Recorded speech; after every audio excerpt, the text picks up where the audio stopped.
Deuxième obstacle, votre niveau d'énergie. Prenez un moment pour réfléchir à cette observation d'Anthony de Mello dans One Minute Wisdom. Pourquoi tout le monde est-il heureux sauf moi? Parce qu'ils ont appris à voir la beauté et la bonté en toutes choses, répondit le maître. Pourquoi ne vois-je pas la beauté et la bonté en toutes choses? Parce que tu ne peux voir à l'extérieur de toi ce que tu n'arrives pas à voir en toi. Vous projetez sur le monde ce que vous voyez à l'intérieur de vous, et vous ne pouvez extérioriser ce que vous êtes incapable de voir en vous. Quand vous êtes convaincu d'être une expression de l'esprit universel de l'intention, c'est ce que vous voyez autour de vous. Si vous comprenez cette simple observation, vous maîtriserez ces interférences qui vous masquent l'intention. Vos pensées, vos émotions et votre corps sont tous associés à une vibration. Je vous demande donc d'augmenter leur fréquence afin qu'elle soit suffisamment élevée pour vous permettre de prendre contact avec le pouvoir de l'intention. Cela peut sembler simpliste, mais j'espère que vous essaierez d'augmenter votre niveau d'énergie de façon à éliminer les obstacles qui vous empêchent de connaître la perfection dont vous faites partie. Vous ne pouvez rien régler en condamnant ceci ou cela. Vous ne feriez qu'ajouter à l'énergie destructrice qui imprègne déjà toute votre vie. Lorsque vous réagissez aux énergies inférieures que vous rencontrez en ayant recours à vos propres énergies inférieures, vous contribuez à créer une situation qui attirera encore plus d'énergie inférieure dans votre vie. Par exemple, si quelqu'un exprime de la haine envers vous et que votre réaction consiste à le haïr parce qu'il vous hait, vous participez à la création d'un champ d'énergie inférieure qui influencera tous ceux qui y entreront. Si le fait d'être entouré de gens colériques vous met en colère, vous tentez de remédier à une situation en la condamnant, ce qui est inutile et vain. Laissez ces énergies débilitantes auxquelles les gens recourent autour de vous. Personne ne peut vous atteindre si vous fonctionnez à un niveau supérieur d'énergie. Pourquoi? Parce que les énergies supérieures qui sont plus rapides neutralisent et convertissent les énergies inférieures qui sont plus lentes et non l'inverse. Si vous avez l'impression que les énergies inférieures des gens autour de vous vous démoralisent, c'est uniquement parce que vous vous maintenez à leur niveau d'énergie. Il en est de même pour la haine que vous avez envers vous. Prenons un exemple. Votre intention est peut-être d'être mince et en santé. Vous savez que l'esprit créateur universel vous a d'abord créé sous la forme d'une petite cellule de tissu humain microscopique qui ne devait jamais être malade, obèse ou repoussante, mais amour, bonté et beauté. C'est ce que le pouvoir de l'intention a prévu que vous deveniez. Mais voyez, vous ne pouvez attirer la séduction dans votre vie en haïssant ce que vous avez accepté de devenir. Pourquoi? Parce que la haine crée un contrepoids de haine qui annihilera tous vos efforts. Voici comment le Dr Hawkins décrit ce phénomène dans Power versus Force.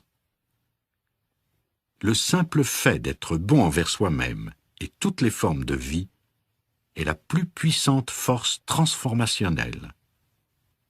Elle ne produit ni contre-coup ni inconvénient et ne conduit jamais à la confusion ou au désespoir.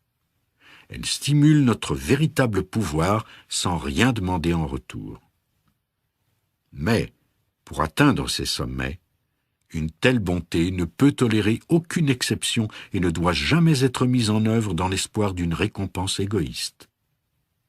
Et son effet est aussi profond que subtil. Il ajoute plus loin, « Les êtres nuisibles perdent leur capacité de nuire lorsque nous les traînons vers la lumière et attirons à nous cette force dont nous émanons. » Le message du Dr Hawkins est clair en ce qui concerne l'importance de se débarrasser des obstacles associés aux énergies inférieures. Nous devons nous élever nous-mêmes au niveau d'énergie où nous sommes la joie que nous désirons, où nous sommes l'amour qui nous manque et où nous sommes l'abondance illimitée dont nous avons tant besoin.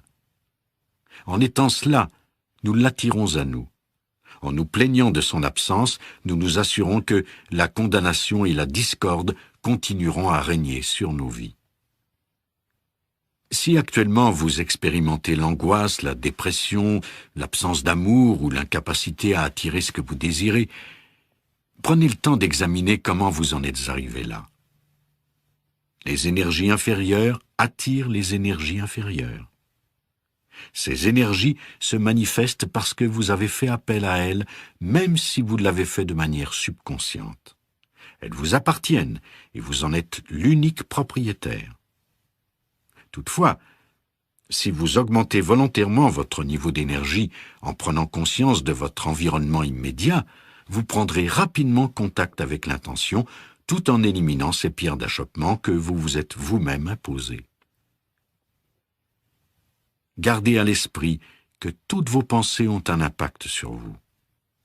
En passant le plus rapidement possible d'une pensée affaiblissante à une pensée tonifiante, vous haussez votre vibration énergétique tout en vous renforçant, vous et votre champ d'énergie immédiat. Ayez aussi souvent que possible des pensées de miséricorde en tête. La vengeance, la colère et la haine sont associées à des énergies extrêmement faibles qui vous empêchent de vous harmoniser aux attributs de la force universelle. Le simple fait de pardonner en pensée à quelqu'un qui vous a mis en colère, sans aucune provocation de votre part, vous élèvera jusqu'au niveau de l'esprit et vous aidera à mettre en œuvre vos intentions individuelles. Une bonne façon d'élever vos énergies est de prendre l'habitude de méditer tous les jours. Même si vous n'y consacrez que quelques instants pendant que vous attendez un feu rouge, cette pratique demeure essentielle. Prenez le temps de faire silence et répétez le nom de Dieu comme s'il s'agissait d'un mantra. La méditation vous permettra de prendre consciemment contact avec votre source et d'amener le pouvoir de l'intention à vous assister dans vos efforts pour développer une réceptivité en harmonie avec celle de la force créatrice.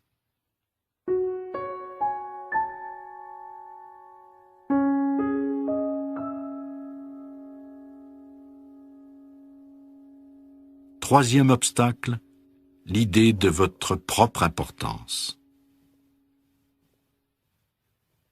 Je vous rapporte ici les paroles d'un maître sorcier. L'homme n'a pas plus de grand ennemi que l'idée de sa propre importance. Le fait d'être offensé par les actions et les méfaits de ses semblables l'affaiblit. En étant suffisant, nous nous condamnons à être continuellement offensés par quelqu'un ou quelque chose. Cette idée est le principal obstacle à votre réussite, car il n'est que trop facile ici de se dissocier de l'intention. Bien sûr, il est essentiel que vous ayez une bonne image de vous-même et l'impression que vous êtes unique. Toutefois, cela pose problème lorsque vous vous trompez sur ce que vous êtes vraiment en vous identifiant à votre corps, à vos succès et à votre profession. Vous vous mettez alors à considérer les gens qui ont accompli moins de choses que vous comme des êtres inférieurs, et le sentiment de votre propre supériorité fait en sorte que vous êtes constamment offensé par quelqu'un ou quelque chose. Cette erreur d'identification est à la source de la plupart de vos problèmes, comme elle est à la source de la plupart des problèmes de l'humanité. Le fait d'avoir le sentiment d'être spécial nous rend suffisants. En vous concentrant sur votre moi, vous entretenez l'illusion que vous êtes votre corps, une entité complètement séparée des autres. Ce sentiment d'être coupé des autres favorise davantage la compétition que la coopération. En bout de ligne, cette idée ne peut s'accorder avec l'esprit et devient rapidement un énorme obstacle à votre prise de contact avec le pouvoir de l'intention. Pour renoncer à l'idée de votre propre importance, vous devez d'abord prendre conscience de son imprégnation dans votre vie. L'ego n'est qu'une idée représentant ce que vous pensez être. Aucune intervention chirurgicale ne pourra vous en débarrasser.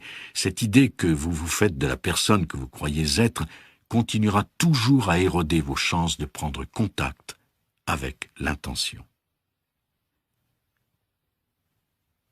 Voici quelques suggestions qui vous aideront à transcender l'idée de votre propre importance. 1. Cessez de toujours vouloir gagner. L'ego adore nous diviser en gagnants et en perdants. Vous n'êtes pas vos succès et vos victoires. Débarrassez-vous de ce besoin de victoire en refusant d'admettre que perdre est le contraire de gagner. Soyez observateur, notez ce qui se passe et profitez du moment sans ressentir le besoin de remporter un trophée. Demeurez serein et branchez-vous sur l'énergie de l'intention.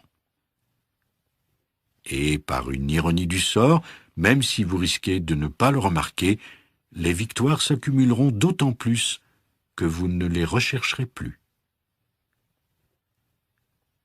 2. Cessez de toujours vouloir avoir raison. En vous libérant du besoin d'avoir toujours raison lorsque vous discutez avec des amis ou votre conjoint, vous dites à votre ego « Je ne suis plus ton esclave. Je veux me montrer bon et je rejette ce besoin d'avoir toujours raison. En fait, je vais donner à cette personne la chance de se sentir mieux en reconnaissant qu'elle a raison et en la remerciant de m'avoir montré où se trouve la vérité. » En vous débarrassant de votre besoin d'avoir raison, vous renforcez votre lien avec le pouvoir de l'intention. Mais restez sur vos gardes, car l'ego n'abandonne pas facilement. 3. Libérez-vous de votre besoin de vous sentir supérieur en prenant conscience de la présence de Dieu en chacun. Ne jugez pas les autres selon leur apparence, leur réalisation, leur possession ou toute autre manifestation de l'ego. La véritable noblesse ne consiste pas à se sentir supérieur aux autres, mais à se sentir supérieur à ce que vous étiez par le passé. 4. Libérez-vous de votre besoin d'en avoir toujours plus. Le mantra de l'ego est « toujours plus ». Peu importe ce que vous accomplirez ou acquérerez, votre ego insistera pour dire que ce n'est pas suffisant. En vous libérant du besoin de votre ego d'en avoir toujours plus, vous vous unissez à la source.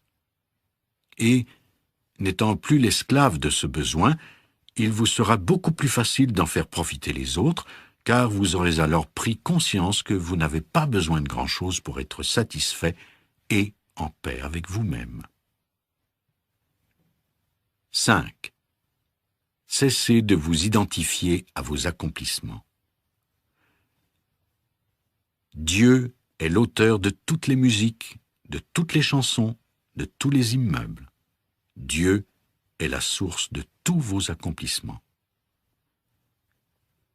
Montrez-vous reconnaissant pour les dons qui vous ont été accordés, pour la motivation qui vous permet de réussir ce que vous entreprenez et pour tout ce que vous avez accumulé au fil des ans. Mais prenez conscience que tout le mérite revient au pouvoir de l'intention, ce pouvoir qui vous a donné la vie et dont vous êtes la matérialisation. 6. Libérez-vous de votre réputation.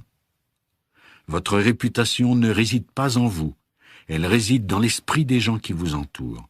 Vous n'avez par conséquent aucun contrôle sur celle-ci.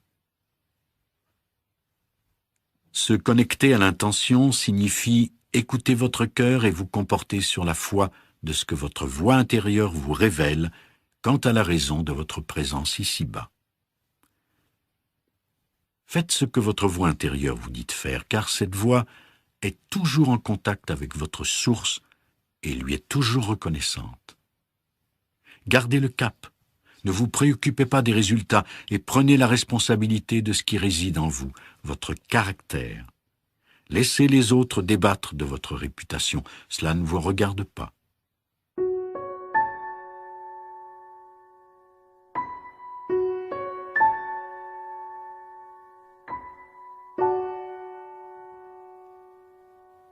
Comme dernière suggestion, faites comprendre à votre ego qu'il n'a pas besoin de contrôler.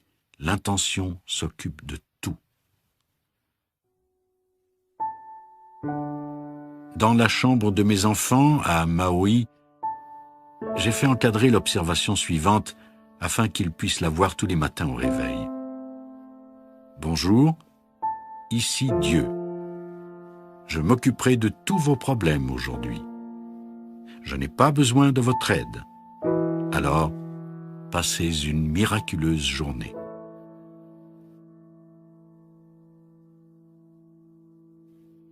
Même s'ils s'en amusent et me taquinent à son sujet, ils ont saisi l'essentiel du message et nous le rappellent chaque fois qu'un membre de la famille, moi y compris, est contrarié. Transcrivez ce message et placez-le à un endroit stratégique où vous le verrez tous les matins. Après l'avoir lu, saisissez la poignée du tramway et laissez-vous guider par le pouvoir de l'intention.